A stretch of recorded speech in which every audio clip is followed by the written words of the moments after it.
What's going on, everybody? My name is Trey Divorce, and welcome to the Infinity World Show.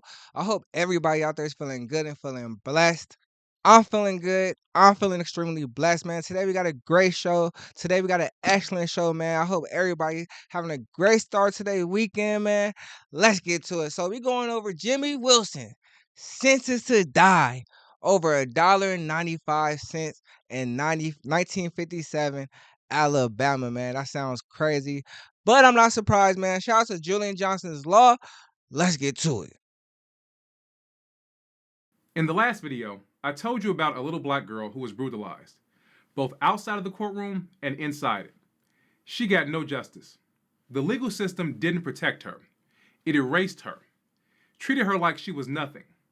This story is similar, only in reverse, because this time it's about a black man, and the system didn't hide what it did to him. It did it in public, in the open, and in the courtroom, and in the headlines.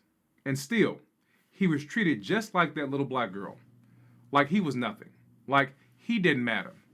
His punishment wasn't about what he did, it was about who he was. He was black, and in Jim Crow's America, that was enough. Enough to treat him in any way Jim Crow wanted, and to proudly justify that treatment. This is the story of Jimmy Wilson. We don't know much about Jimmy Wilson's life before this incident. We don't know where he came from, who his family was, who loved him, and who he loved. The record simply doesn't tell us that. All we know is that he was a 55-year-old black man. He was poor and illiterate and living in Alabama. And even though we don't know his background, we do know this. The fact that he was black meant that he was subjected to the same injustice as every other black person living in the Jim Crow South. And that is what this story is about. What being black costs you. There are two sides to this story. There's Jimmy's, and there's what was said to arrest and convict him. I'm not going to get into the details about who should be believed and who shouldn't. That's not the point of this video, and it's not what you should be focused on. The exact sequence of events is not what matters. It's the outcome that matters. Now, let me tell you what happened. In 1957, Jimmy Wilson worked as a handyman in Marion, Alabama. He also did lawn care for white families in the area. That summer, he began doing yard work for an elderly white woman named Estelle Barker. She was a widow and lived alone. The two got along fine, until one day in September. On the evening of September 27th, Jimmy came to Estelle's home. What happened next isn't entirely clear. Here we go again, man. Like I keep saying every video, man. I would be terrified back then to work for a white family, man.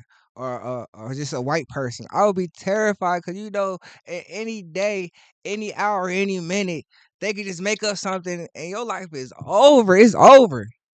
At any moment, your life is over when you working for those white folks. I swear. Like I swear, it just seems like all these stories starts off with them working for somebody. Oh my gosh, man! And shout out to the lawn care workers, man. They making a killing out here in South Carolina. I swear, it seems like they pop up every week. Gosh, Lee, shout out to y'all. But let's keep going. Both of them told very different stories. Estelle said that Jimmy came to her door and she told him that it was too late for him to be there. According to her, he asked for some water, but Estelle didn't want Jimmy in the house. She told him to go around to the back and get water from outside like he normally did. According to Estelle, Jimmy then came back into her house through the back door. She said she asked him what he wanted, and he told her that he wanted her money. She told Jimmy she didn't have any, but he insisted that she did. Estelle claimed that he went and got her purse and poured out $3.95 onto her bed, and he took most of it. But that wasn't it. She also said that Jimmy physically harmed her. She claimed he threw her onto the bed and tried to violate her. She said he told her that he would take her life if she moved. But then, according to Estelle, Jimmy heard a noise outside and quickly jumped up and ran away. Now, let me tell you what Jimmy said happened. Jimmy said that he'd been drinking the day he went to Estelle Barker's home. He said he had run out of money and that Estelle had advanced the money before against his future earnings. So he went to her to see if she'd do it again. He really needed money, but Estelle refused. So Jimmy left. But he thought about it more as the day went on, so he went back. When he got back to her home, he said that Estelle let him in.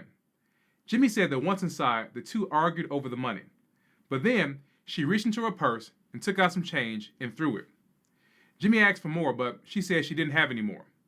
Jimmy swore he never touched her, that he never broke into her home. He believed that him coming back scared her. He said the change she threw was about $1.50.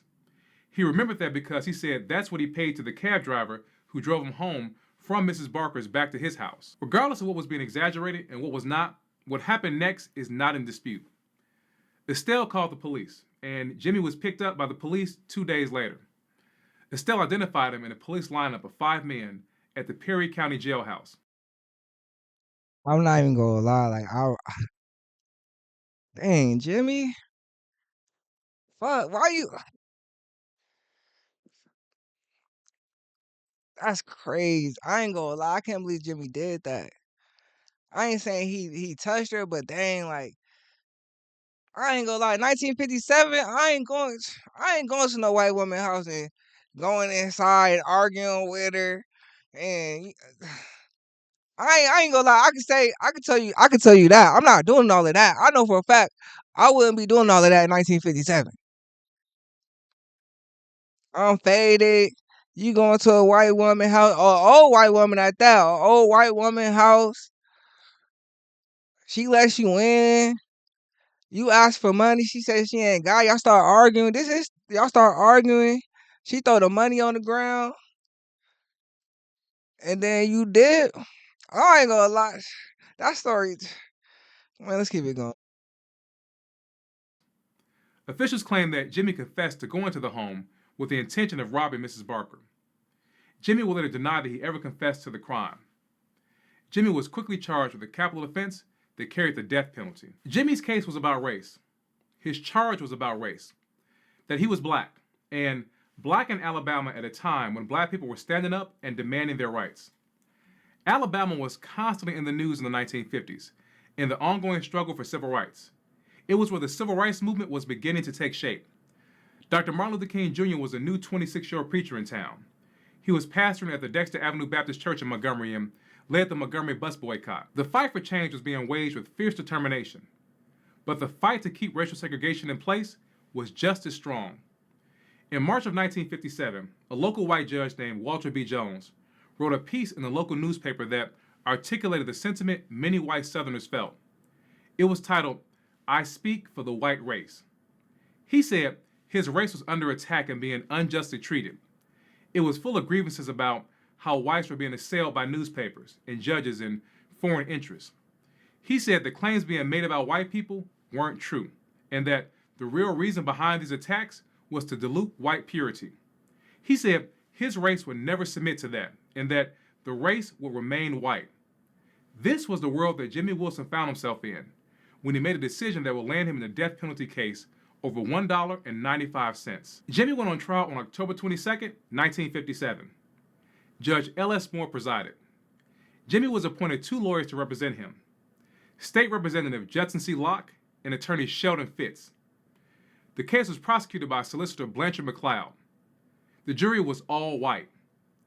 Mrs. Barker testified, but when she testified, her testimony was less about the $1.95 that was stolen and more about her belief that Jimmy was there to violate her. Attorney Locke filed a motion for a mistrial after Mrs. Barker testified about Jimmy trying to violate her, saying that it was prejudicial to Jimmy and that it inflamed the minds of the jury. But that was all he did. He didn't cross-examine Mrs. Barker or any other witness. He didn't call Jimmy to the stand in his own defense. He did nothing for Jimmy, except show up, sit down, and put his name on the record as Jimmy's attorney. That was it. Jimmy got no defense from his attorneys. The trial didn't last long at all. It started at 9 a.m. and was over by Sound like 1:30 today. p.m. The jury took less than an hour to come back with their verdict. Guilty as charged, for the official charge of robbery, and guilty of the charge that was never filed, touching a white woman. Jimmy was immediately sentenced to death. He was to die by electrocution on January 10, 1958. Jimmy became just the 4th person in Alabama history sentenced to death for robbery. And he also became the 4th black person sentenced to death for robbery. Because in Alabama, that penalty was reserved exclusively for black people. Jimmy's case was immediately appealed, but he had no luck there. The Alabama Supreme Court found no sympathy in his argument that he had been prejudiced by Mrs. Barker's testimony. In June of 1958, the court upheld his conviction and his death sentence.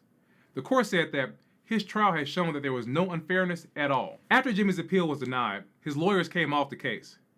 That's when a young black lawyer in Alabama named Fred Gray stepped in to help. Jimmy's brothers hired him, hoping he could save their brother.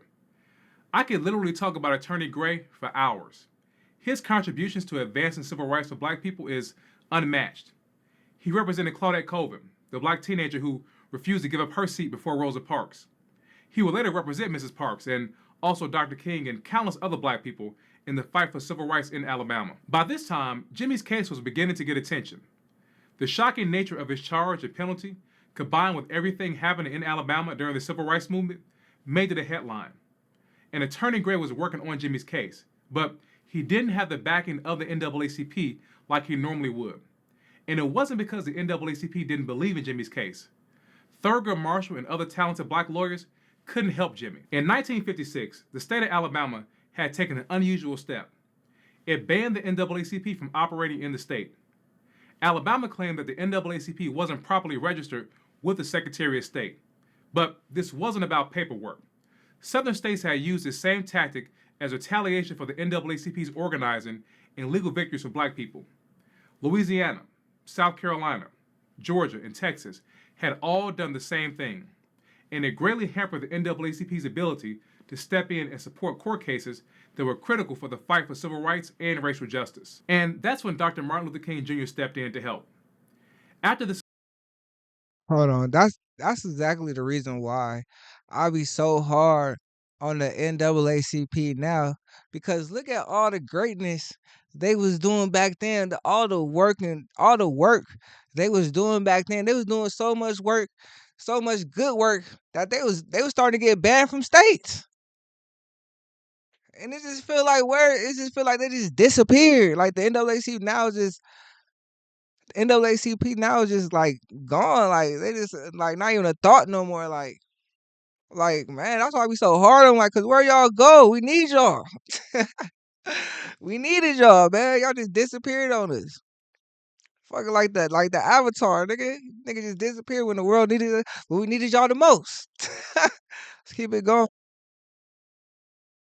success of the bus boycott, Dr. King and the Montgomery Improvement Association, which was the organization formed to lead the boycott, used its financial resources to support community projects and court cases in Alabama. The MIA gave money to support Jimmy's case. It also gave money to support Jeremiah Reeves, who was a black teenager who was arrested at age 16 and put to death in 1958 for allegedly attacking a white woman many believe was having an inappropriate relationship with Jeremiah. I covered his story in another video, and I encourage you to watch it if you haven't already. It's a fascinating story about how the injustice this black teen faced helped to inspire and, in many ways, sparked the modern civil rights movement. After taking over Jimmy's case, Attorney Gray immediately got to work. He filed a request with the Alabama Supreme Court to rehear Jimmy's appeal, but that request went absolutely nowhere. In late September of 1958, the Alabama Supreme Court denied the request for a rehearing, and Jimmy's execution was set for October 24th, just a few short weeks away. When asked what he planned to do next for Jimmy, he hinted that he might appeal Jimmy's case all the way to the U.S. Supreme Court, or he might file what is called a habeas corpus petition in federal court. That's a proceeding where you allege that someone is being illegally held. Local papers heard this and ran with that story. But Attorney Gray did not file an action in federal court. Instead, he sought a clemency hearing before Governor James Folsom on Jimmy's behalf to beg for mercy and a commutation. Governor Folsom was getting 1,000 letters a day from people from all over the world, and many of them had $1.95 in them as payment for Jimmy's life, payment to spare him. Folsom had to admit that Alabama had the worst penal system in the world and that it needed to be fixed. But the question remained, what would he do about it? Would he use his power to grant clemency to Jimmy Wilson? Would he stop this injustice? And this was causing problems for the United States government. At the time, the U.S. was deep in the Cold War, and American democracy was at stake. America was committed to ensuring that it was seen as a beacon of hope and freedom abroad, as it fought its Cold War enemy, the Soviet Union, as it fought for the hearts and minds of people around the world to reject communism. And putting a black man to death for stealing less than $2 was not good for America's image. The question that was always thrown back at America was this: how could it castigate Soviet Russia as a communist oppressor, yet continue to oppress its own black citizens at home? Jimmy Wilson's case was a clear example of this hypocrisy. Outrage and shock were coming in not just to Folsom, Alabama, but to America from all over the world. In London, the U.S. Embassy received over 650 letters and telegrams protesting Jimmy's punishment. Condemnation came in from London, Ireland, Canada, Brazil, Trinidad, Jamaica, Liberia, Germany, Australia, Ethiopia, Norway, France, and Belgium. People in Brazil even circulated petitions. Foreign ministers from countries like Uruguay asked for clemency for Jimmy Wilson at the United Nations. Canadian Prime Minister John Diefenbaker was asked by a member of the Canadian Parliament to try to prevent Jimmy's execution. A Toronto woman named Kay Lyons was acquainted with Ghanaian Prime Minister Kwame Nkrumah, and she called him personally and pleaded with him to contact President Dwight D. Eisenhower and urge him to stop the execution. More than 400 high school students in Switzerland sent a letter to the U.S. Embassy on Jimmy's behalf, pleading that his life be saved. And in Jamaica, the outrage turned into action. According to the Pittsburgh Courier, hundreds of men and women marched to the U.S. consulate, chanting and shouting and holding anti-American signs. One of their chants said that if Jimmy Wilson goes to the electric chair, no American white man nor woman can remain in Jamaica. The march came just days after a mass meeting where thousands of people gathered to protest the case. This wasn't just a local story. It had become a global crisis, and the world was letting America know, we see you. We see how you treat your black citizens. And for black and brown people all across the world, many of them still fighting the racist legacies of colonialism, that truth felt all too familiar. U.S. Secretary of State John Foster Dulles told Governor Folsom how much embarrassment this case was causing the United States. He said that embassies were getting hundreds of letters a day all around the world, and that they were also being sent to the White House. This Jim Crow justice was turning into America's Jim Crow embarrassment, and something needed to be done about it, and done quickly. The United States was spreading the message of freedom around the world, selling democracy as the answer to communism. But back at home, Alabama was doing what Alabama always did. Jim Crow was committed to inflicting injustice on black people, at all costs and at all times. That commitment stood in direct conflict with America's Cold War mission. While U.S. diplomats were promoting the image of a free and fair nation, Alabama made it plain: black life could and still would be thrown away for less than $2. The treatment of black people wasn't just a domestic issue. It was about America's reputation. Around the world, people were asking, how can a country preach freedom abroad while putting black men to death over change at home? Wilson's case didn't create the problem. It exposed it. Alabama wasn't breaking from the American story. Alabama was the American story. And the world called it as it was: hypocrisy in a suit and tie. And this wasn't the first time America got called out.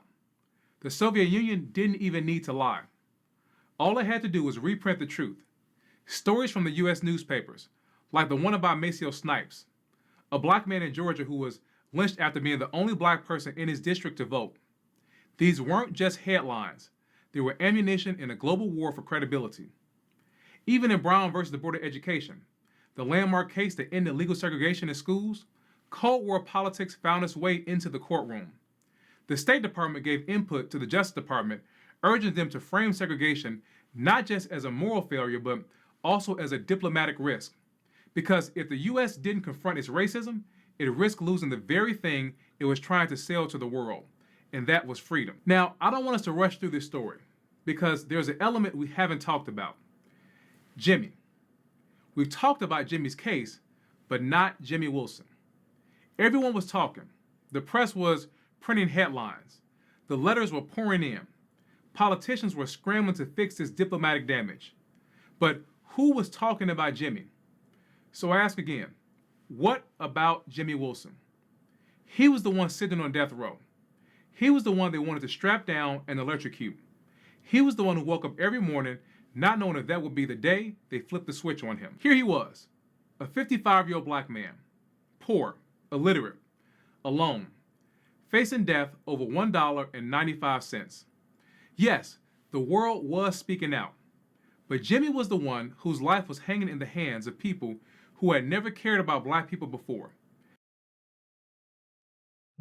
Honestly, my bad, y'all. Honestly, the only reason I think the world was so called speaking out is because America, like he said, was trying to preach freedom, and the only reason they speaking out, they was like, shit, nigga, y'all doing the same thing we doing. How can y'all say what we doing is wrong when y'all doing the same thing? Shoot, y'all don't care about the black population in y'all country just like we don't care. I don't think they really cared about Jimmy Wilson. They was just saying, y'all don't call us out because y'all doing it. I don't think they really care. I feel like the whole world don't care about us, to be real with you. I don't think it was just a big outcry for Jimmy. I think the outcry was, yo, America, y'all can't call us out because y'all be on some bullshit too. We don't care just like y'all don't care. That's what I think, man. Let's keep it going. And while the calls and the letters and the headlines were nice, they were no guarantee. They were no solace, no hope. Because if you were black in the Jim Crow South, hope was no comfort. Hope wouldn't keep you from being lynched. The truth is that Jim Crow could not be shamed or embarrassed. He did not care. He had no moral compass. His guiding post was injustice. Injustice against black people. That's what he thrived on. That's what he lived for. I know the thought that went through Jimmy's mind every day inside that Jim Crow nightmare. I don't want to die. I know because he said it. While on death row, Jimmy gave an interview to a reporter from Toronto named Marty Goodman. He told him what happened. He said he never broke into Mrs. Barker's home, never touched her. And after telling his side, he said these words: I'm telling the truth. I don't want to die. This was the man, Jimmy Wilson, talking. Not the headline, not the protest letter. This was the man, living the nightmare, while others just wrote about it. Jimmy's execution date was set for October 24th, 1958. Fred Gray set out to see if Governor Folsom would grant clemency. He asked for a clemency hearing, and Folsom, eager to end this international embarrassment, quickly agreed. Jimmy was brought to the hearing. The governor wanted to see him and hear from him personally. At the hearing, the prosecutor who sent Jimmy to death row, Blanchard McLeod, he showed up. He objected to Jimmy being granted clemency. He said that Jimmy didn't get a chance to violate Mrs. Barker, but he had planned to do it. He said Jimmy's case was the most vicious, most heinous, and most contemptible crime that a man was capable of.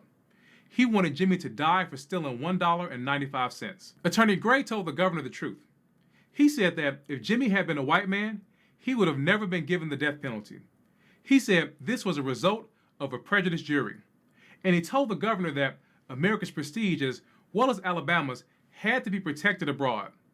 Governor Folsom asked Jimmy a few questions, and after a half an hour, he ended the hearing. Jimmy awaited the governor's decision, and on September 29, 1958, Governor Folsom announced it. At a news conference, Governor Folsom read a prepared statement. He said that after careful consideration, he believed that Jimmy should be given executive clemency. Jimmy would not die in the chair. His sentence would be reduced to life in prison instead. Jimmy would have to serve at least 15 years before he was eligible for parole. Now think about that. Not justice, not fairness, just image and reputation. That's what saved Jimmy's life. Not the truth, not the law, not even mercy, but damage control. America's reputation was saved by sparing this single black man. Never mind the millions of others who were still suffering. Governor Folsom notified Secretary of State Dulles of this decision, and with that, there was celebration for Jimmy all around the world. Jimmy Wilson was paroled from prison on October 1st, 1973, after serving 16 years. He was 70 years old. After that, we don't know what happened to him. No record of him has been found. We don't know what life he had or what he did after this. Don't know when he died. We only know this period of his life, a period filled with injustice and filled with pain. When Governor Folsom granted clemency to Jimmy Wilson, he didn't do it because it was right. He did it because America had been embarrassed. Harm had been done to the nation's image, and clemency. Hold on, I'm not even gonna lie to y'all. I'm sitting here thinking, I don't know why. But I'm sitting here thinking like, oh, like, is he about to grant him like just freedom? Like they about to say, nah, he ain't do it at all. Just give him his freedom. Like that's how I thought the story was going. That's how I thought the story was going. But life, I'm still high from Jimmy. If I ain't do nothing, if I know I'm free and I maintain my freedom, you feel me? And the whole world saying is on my side. I'm thinking I'm about to be free. Life, I'm high. I mean, I ain't died, but damn, I'm high. Jim Crow, man, that's crazy, bro. Hold on. Was the cleanest way out of this, the only way to repair the damage. Listen to what I'm saying. The only way to save America's reputation was to do the just thing. And that means this: America, Alabama, and Jim Crow were perfectly fine doing the wrong thing. Perfectly fine sending a black man to the electric chair over $1.95. No shame there. In fact, that was just a Tuesday in Jim Crow's America. Black people were lynched in courtrooms, burned alive in front of thousands, towns burned, families wiped out. No shame there, as long as it was being talked about at home. At home, no one was outraged by the routine and mundane nature in which brutality was meted out on black people. Wrong was right in Jim Crow's America. But the second the outside world saw and complained about it, about what was going on, the moment the brutality came out of the shadows of comfort, America had a conscience. Not because it grieved what was done, but because it feared what had been seen. Justice had to be performed for the world. Black injustice was not good for American foreign policy. But why? Why did it take international embarrassment for America to do the right thing by black people? The simple answer is because we were black. Because we were black, we were not deserving of freedom, not deserving of dignity, not deserving of justice. Luckily for Jimmy, international embarrassment saved his life, but it couldn't save the thousands of other black people who lived and died in injustice. Their names weren't in headlines, but their lives mattered just the same. Jimmy Wilson was never supposed to live, not because of what he did, but because of who he was. He wasn't rich, he wasn't powerful, he wasn't white. He was a black man. He was poor, and that was enough. Enough to put him on trial and convict him. Enough to put him down like he was a dog, like he was nothing. But he was somebody. He wasn't perfect, but he was somebody. He wasn't just a black man. He wasn't just a throwaway in Jim Crow's never-ending cycle of injustice and pain. Jimmy Wilson was somebody, and the world saw that. People in corners all across the globe saw that, recognized his humanity, recognized that this was wrong. What America was doing was wrong.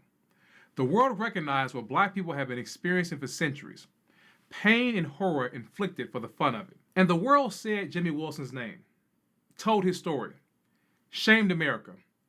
And today, we tell Jimmy's story again. We tell it for him and for all the others the world never knew.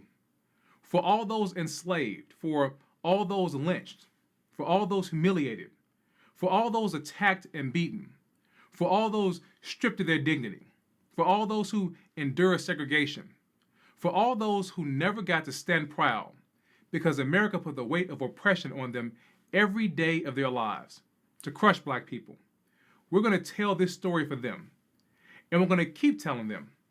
And I want you to keep joining me on this journey to honor them, to tell their stories. Now it's time to hear from you. Had you ever heard of Jimmy Wilson before today, and how did it make you feel learning about him? Leave me a comment down below and let me know your thoughts. Before we end this story, some of you reach out after watching the video, wondering if I can help with something you're going through, or We gonna end that video right there, man. Man, I appreciate everybody tuned in. Make sure y'all like, share, subscribe. Like, share, subscribe, and wow. Like, I don't know, like when he started talking towards the end, that really was hurting my spirit, man. My spirit was really hurting, man. And I'm just Only thing I can think of right now, man, I'm just embarrassed. I'm embarrassed of my generation, just the way we living right now. All what all our great great grandparents went through, with all they went through, and look how the way we just act. Look how the way we just like don't care. I'm just embarrassed. Like we just like it's like we just everything they fought for, we just don't give a fuck of. We just don't care. It just seems like we just don't care. We just seem like we just take everything for granted, and look what they all had. Look what they had to go through, and we just take it for granted. We don't even want to fight no more. We just like we just don't care.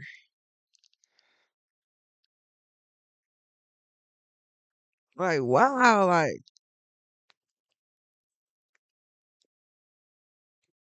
man, this is crazy. Like I'm gonna end the video, man. I ain't gonna lie. I ain't not, how y'all ever heard of Jimmy Wilson?